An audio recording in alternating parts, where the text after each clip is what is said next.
Good morning. So today is our final day of the 4-week artist series.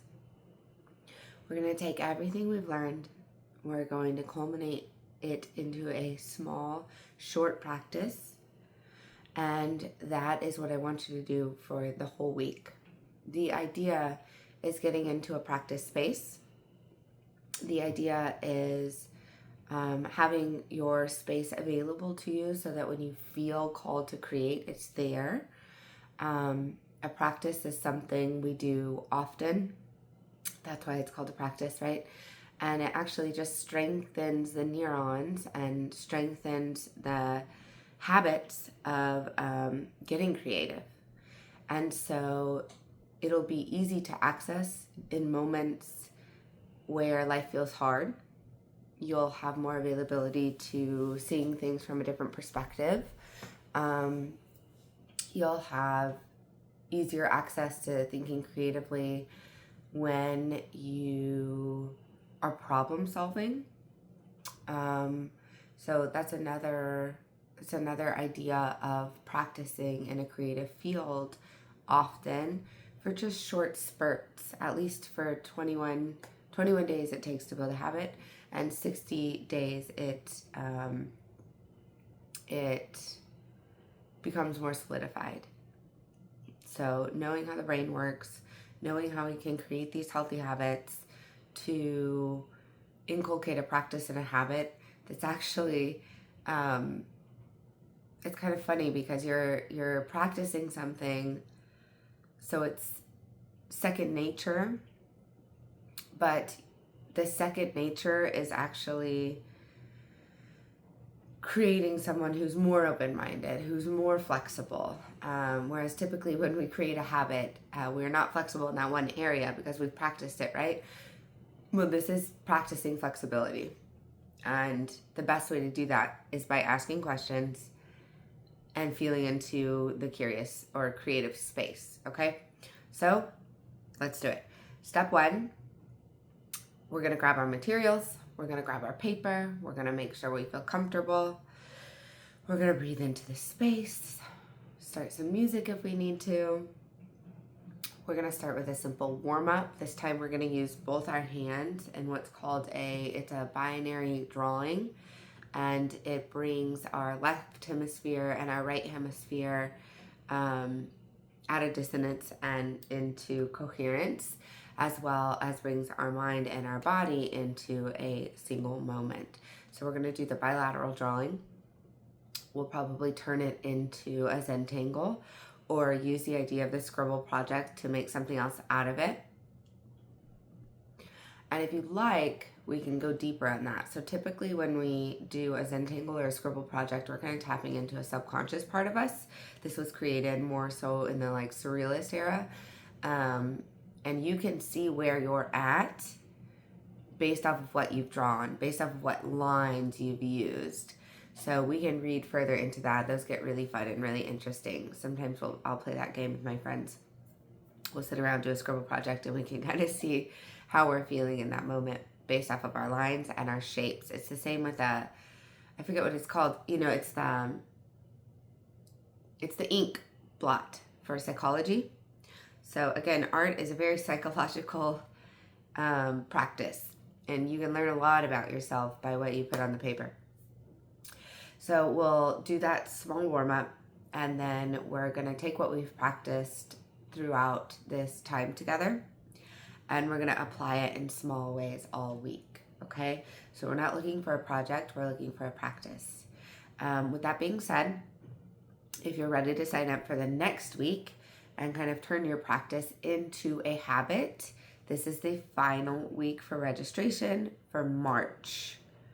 And we will be in the same rhythm, except March, we will miss one live day in spring. It's March 11th. So I'll put that down in the comments so you know. But same rhythm. We might do a little more painting in clay, but it will depend on the students in the class. So I will talk with you live and we will see where you want to go and we will spiral out further. We're always going to touch base on what we've learned. So we will always do warm-ups. We'll always talk about shape, line, and form. But each time we hit it, it's going to be from a deeper, wider perspective, right? These practices are theories. And in order to master them, we have to know them from their most rudimentary stage to their most specific stage. And again, that takes not only knowing a trained eye, but it takes practice, because you have to know yourself as an individual. You have to understand your line work. You have to understand how you operate when you come into a space. There's so much you need to know about you and where you are in order to master some of these concepts. So it takes time. It takes time. So register for the next class, and let's move into our warm-up. Go ahead and grab your materials and your paper, and ensure you have at least 2 writing utensils, and I would encourage that they are color.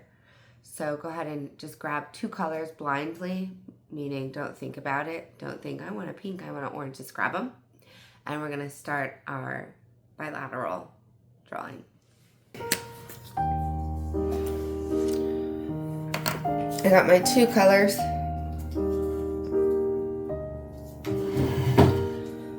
And I grab them at random.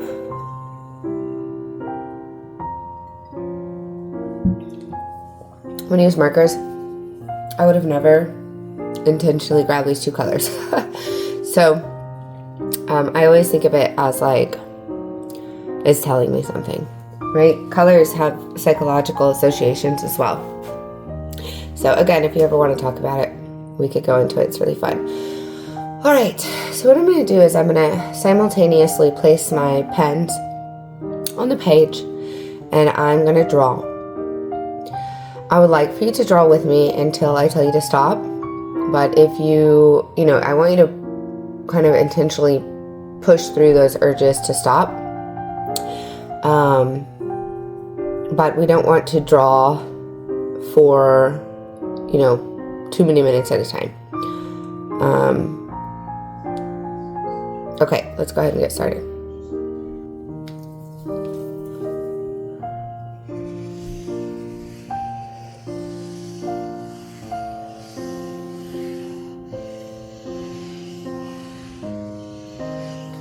So it's intuitive, you draw at the same time, hands moving at the same time, but there's no real agenda.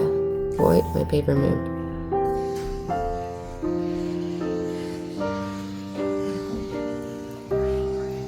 I can honestly do this forever. Okay, and stop. Okay, so now what we're going to do is we're going to turn this into a scribble project. So I'm going to keep my 2 colors, but I'm going to use the purple over here and the red over here.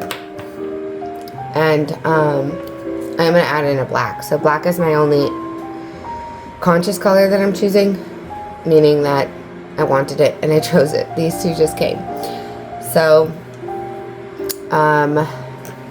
the scribble project, we're going to add kind of the Zentangle idea. So 3 to 4 different shapes and lines that create a pattern.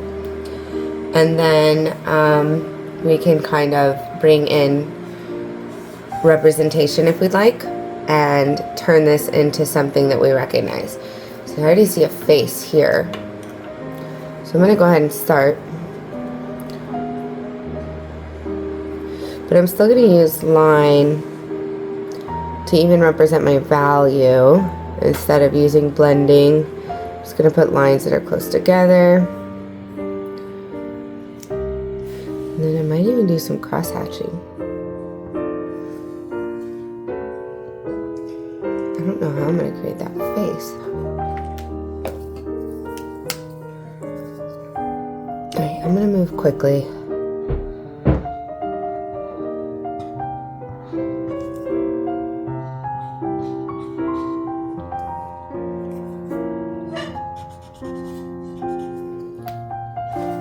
Okay, kind of looks like a lip, huh? Maybe. Let's see.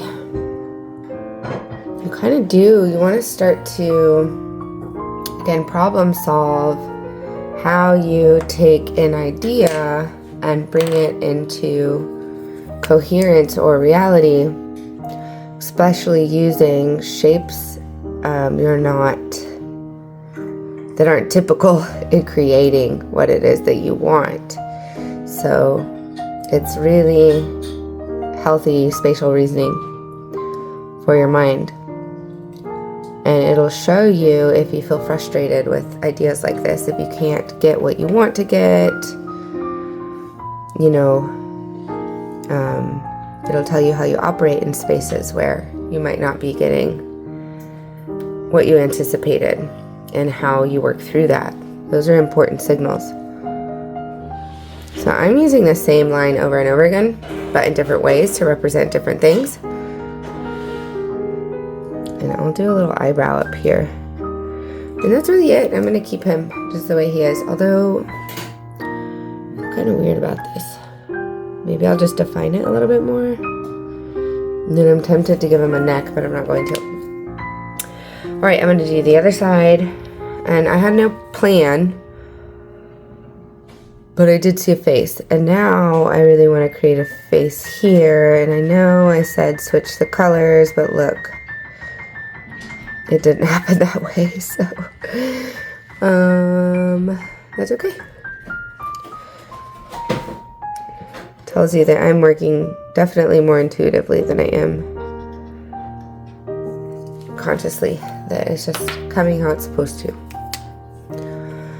Having trust that it's all working out the way it's supposed to is a really important part of art. As artists, we want to control the message or control what we're doing. And sometimes we feel frustrated if we can't get that. But the idea of being an artist is kind of to let go.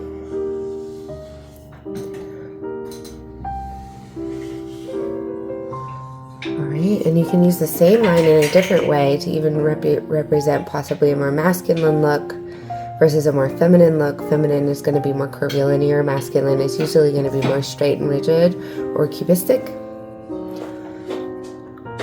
But I'm still going to keep it kind of ambiguous. Although I kind of want to put like an earring here. Okay. Interesting. Maybe I won't keep it ambiguous. Maybe it'll be obvious. Okie dokie. Well, there's mine. So this is a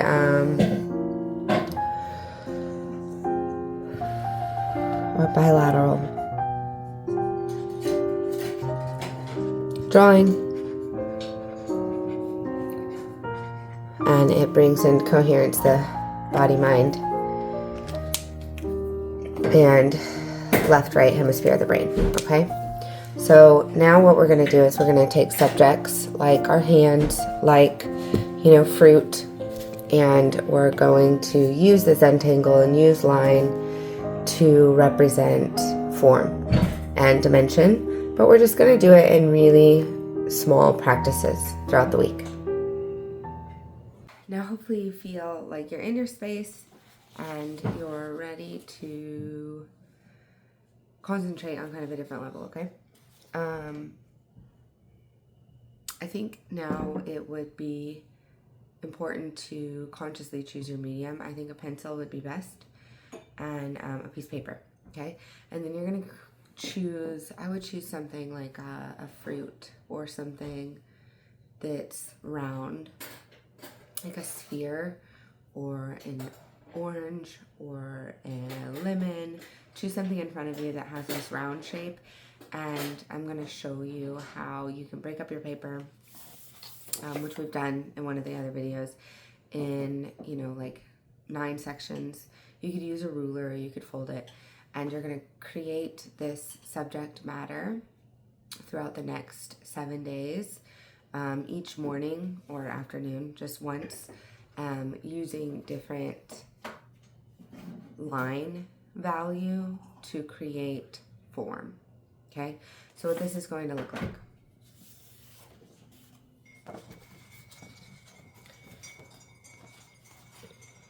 So right here we have an apple, okay? And we're using shape and line and contrast and value, which is light, dark, medium, to create form. Notice in the front it's flattened, and as it goes out to the side it bends. Okay, so here we used shading and blending, which is just going to be a smooth approach from dark to light. It's going to be a gradation, using the highlight right in the middle and then going darker on the sides, which shows that it's rounded. Here we used cross hatching. Okay, still used a dark to light. The light source is going to come from over here. But notice each time they go with the contour of the apple, with the contour of the shape. If you don't, it'll look too flat. So each day you're going to take your apple or your lemon or your avocado or the bouncy ball, and you're going to place it in the same position. You're going to draw it from life, so it should be to scale and proportion, and you're going to use a technique to add value. So scribbling technique, you could do stippling. Shows the different techniques, and I'll put that in the classroom just so you can refer to it and you don't have to get creative in that way. You can just focus on your apple and think about, or focus on your subject matter and think about how to approach the blending from dark to light instead of trying to make something up. So I have 9 different ways that you can do it, and I'll put it in the classroom. And that's what I want you to do. One has too much white. So they left a lot to the imagination, which you don't want to do. White is not a value. There should still be pencil there. Very light pencil, but it shouldn't be the paper. But this one's really nice. And the lightest value does have pencil in it. And again, it's a dark to light gradation. They even put a horizon line in the back, which I think is nice because it gives us that visual differentiation of a middle ground, foreground, background. Okay, so I'm going to place that worksheet in the classroom so you have access to all the different types of lines that you can place on your subject matter to create form, and how you can apply it. And then I would say get creative and do 2 that are unique to you, but still create form and value. And then next week we're going to move to rooms. So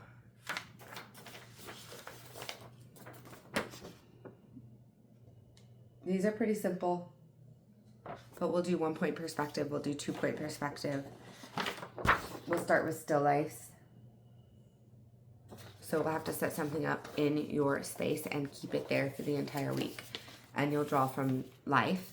And then we'll go into the perspectives, which is an algorithm, just like I taught you the algorithm with the hand, and I've taught you the algorithm with the face, and I've taught you the algorithm with how to draw a body. We're going to do it intuitively first. And then I can teach you the tricks and how you can understand a room using 2 different perspectives. And you don't even have to be in the room. Okay, so that's what we'll do next week. This week, once a day, take your subject matter, draw it from life. It should take, 15 minutes with your warm-up, maybe 15-20 minutes with your warm-up, and, have 7 and 9 completed pieces that represent value. And you could even do your Zentangles again and apply the Zentangles in different ways to create value. So you have a lot that we've practiced that you can utilize here. And now it's about getting into your practice, okay? So I'll see you tomorrow.